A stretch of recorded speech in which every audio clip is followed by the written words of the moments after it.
Bom dia, mercado.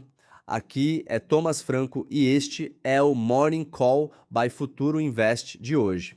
O mercado brasileiro chega nesta quinta-feira tentando transformar alívio em continuidade. Depois de 11 pregões seguidos de queda, o Ibovespa finalmente respirou na quarta-feira, avançou 0,90% e terminou na faixa dos 168 mil pontos.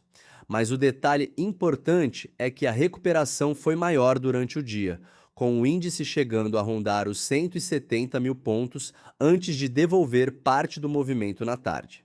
Então a leitura não é de virada definitiva, é de repique em teste, com compradores voltando a ponta a aparecer, mas ainda sem força suficiente para cravar mudança estrutural de fluxo. O gatilho principal veio de fora. O Tesouro dos Estados Unidos anunciou que vai elevar o tamanho das recompras de títulos longos, dobrando o volume mínimo por operação, e isso ajudou a melhorar a liquidez nos treasuries mais longos.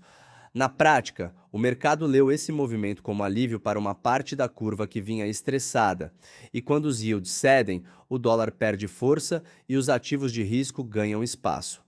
Foi esse canal que ajudou o Brasil ontem, com o dólar comercial caindo para perto de R$ 5,17 e com nomes de peso, como Petrobras e Vale, sustentando o índice. Mas é importante separar reação de tendência. Queda dos juros globais melhora o humor com emergentes, reduz pressão sobre o câmbio e tende a aliviar os juros futuros domésticos. Só que isso ainda não significa retorno definitivo de investidor estrangeiro para a B3, nem reprecificação ampla do Brasil. Depois de uma sequência tão longa de perdas, parte do movimento pode ser recomposição tática e fechamento de posições vendidas. Para virar tendência, o mercado precisa de continuidade no exterior. Dólar comportado, curva americana menos agressiva e volume comprador no Ibovespa. Em Nova York, o fechamento foi positivo, mas sem euforia. O S&P 500 subiu 0,21%, o Nasdaq avançou 0,16% e o Dow Jones ganhou 0,22%. A mensagem é de melhora moderada, não de celebração.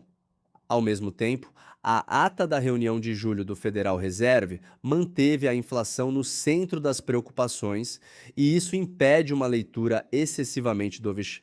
O mercado gosta da queda dos yields, mas sabe que o Banco Central americano ainda não deu sinal livre para relaxamento monetário agressivo.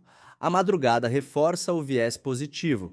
O Nikkei subia 1,20%, o índice MSCI de ações da Ásia-Pacífico, excluindo o Japão, também avançava 1,20%, e os futuros de Nova York vinham no azul, com o Nasdaq futuro em alta de 0,50% e SP 500, futuro subindo 0,16%. O Treasury de 10 anos operava perto de 4,65%, enquanto o DXY ficava na região de 98 pontos. Essa combinação é construtiva para a bolsa brasileira, porque junta dólar mais fraco, juros americanos comportados e apetite por risco melhor. Nas commodities, o petróleo segue como o ativo mais relevante para a abertura. O Brent fechou a quarta-feira acima de US$ 91 por barril e nos primeiros negócios de hoje seguia perto de US$ 92. A sustentação vem da avaliação de riscos ao fluxo de petróleo pelo Estreito de Hormuz, e isso tem dois efeitos para o investidor. No curto prazo, dá suporte operacional à Petrobras, porque preço mais alto de petróleo favorece receita, geração de caixa e percepção de dividendos. Mas petróleo elevado demais também mantém acesa a preocupação inflacionária global, principalmente se o movimento vier de choque geopolítico. Para a Petrobras, portanto, o sinal da manhã é positivo, mas não livre de ruído. As ações ordinárias e preferenciais da Petrobras devem começar o dia com o suporte do Brent. E ainda há o pagamento da primeira parcela de juros sobre capital próprio, referente ao primeiro trimestre, com valor bruto próximo de 35 centavos por ação. Esse evento reforça a atratividade de caixa da companhia para o investidor de renda, mas não muda sozinho o preço justo do papel. O que manda no intraday deve ser a direção do petróleo, o comportamento do dólar e a leitura geral de risco global. Já para a Vale, a mensagem é menos clara. O minério de ferro 62% estava indicado perto de US$ 95 por tonelada, com queda leve de 0,12% na referência disponível. Então, diferente do petróleo, não há impulso evidente da commodity para a ação. A Vale pode acompanhar o humor positivo de emergentes, mas o vetor específico de minério começa neutro a levemente negativo. Isso também limita uma tese ampla para siderúrgicas, como Gerdau, CSN e Usiminas, que devem depender de seletividade, demanda, importados e margem. No câmbio e nos juros, o ponto-chave segue sendo o Treasury de 10 anos. Se ele continuar perto da região observada na madrugada, o real tende a encontrar algum espaço para valorização, ou pelo menos para estabilidade, e os juros futuros brasileiros podem respirar. Isso ajuda setores domésticos sensíveis a custo de capital, como varejo, construção, tecnologia e consumo discricionário. Mas esse alívio é frágil, porque depende de uma curva americana que ainda reage rapidamente a qualquer sinal de inflação persistente ou atividade forte demais. E é por isso que a agenda das 9h30 da manhã merece atenção total. Os pedidos semanais de seguro-desemprego nos Estados Unidos vão mostrar se o mercado de trabalho continua resistente ou se começa a dar sinais mais claros de desaceleração. Um número fraco, desde que não sugira recessão abrupta, pode reforçar a tese de soft landing e segurar os yields. Já um número muito forte pode reacender a leitura de economia aquecida, Federal Reserve mais duro e juros longos novamente pressionados. No mesmo horário, o Fed da Filadélfia divulga o índice industrial de agosto, depois de leitura muito forte em julho, e o mercado vai olhar emprego, preços, encomendas e sinais de inflação na indústria. No Brasil, o Conselho Monetário Nacional se reúne hoje, mas sem horário validado para divulgação.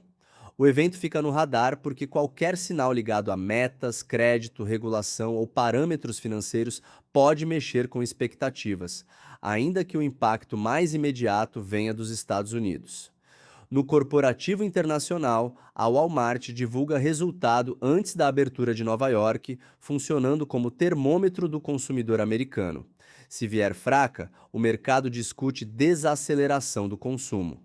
Se vier resiliente, reforça pouso suave, mas pode manter dúvidas sobre inflação de demanda, né? No corporativo local, a Casas Bahia continua no centro de uma leitura de risco elevado depois do pedido de recuperação judicial envolvendo a companhia e subsidiárias. Para a ação, qualquer movimento positivo precisa ser tratado com cautela, porque volatilidade extrema não é sinônimo de normalização financeira. O foco segue em liquidez, crédito, fornecedores e preservação operacional. Esse caso também espalha efeitos para empresas expostas a recebíveis como o Grupo Multi, que reconheceu provisão adicional próxima de R$ 20 milhões, e a Positivo Tecnologia, que tem exposição semelhante, mas informou cobertura por seguro. Tecnicamente, o Ibovespa começa o dia com um mapa bem definido. Pelo método de pivôs clássicos, o ponto de equilíbrio está perto de 168 mil pontos. A primeira resistência aparece praticamente na região dos 170 mil pontos, e o primeiro suporte fica perto de 166 mil pontos. Essa resistência é importante porque coincide com a área em que o índice perdeu força ontem. Romper esse nível com volume e exterior positivo aumentaria a chance de continuidade do repique. Já uma perda do suporte enfraqueceria bastante a tentativa de recuperação. Então, para a abertura, a leitura é de viés positivo, mas com confirmação pendente. Petrobras tem o melhor vetor de commodities, Vale começa mais neutra, e os setores domésticos dependem da manutenção do alívio nos treasuries e no dólar. A composição da alta será tão importante quanto a direção do índice, porque uma bolsa subindo só com poucos nomes pesados não carrega a mesma mensagem de recuperação espalhada.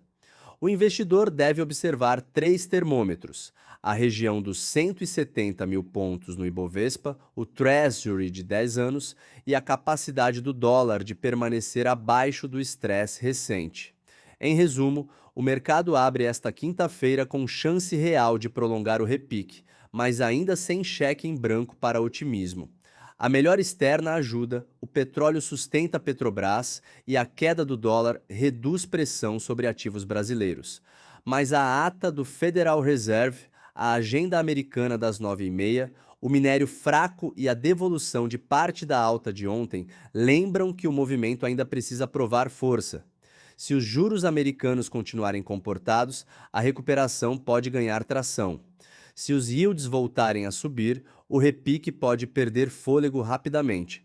Este foi o Morning Call da Futuro Invest, o seu guia diário no mercado financeiro. Até amanhã, pessoal!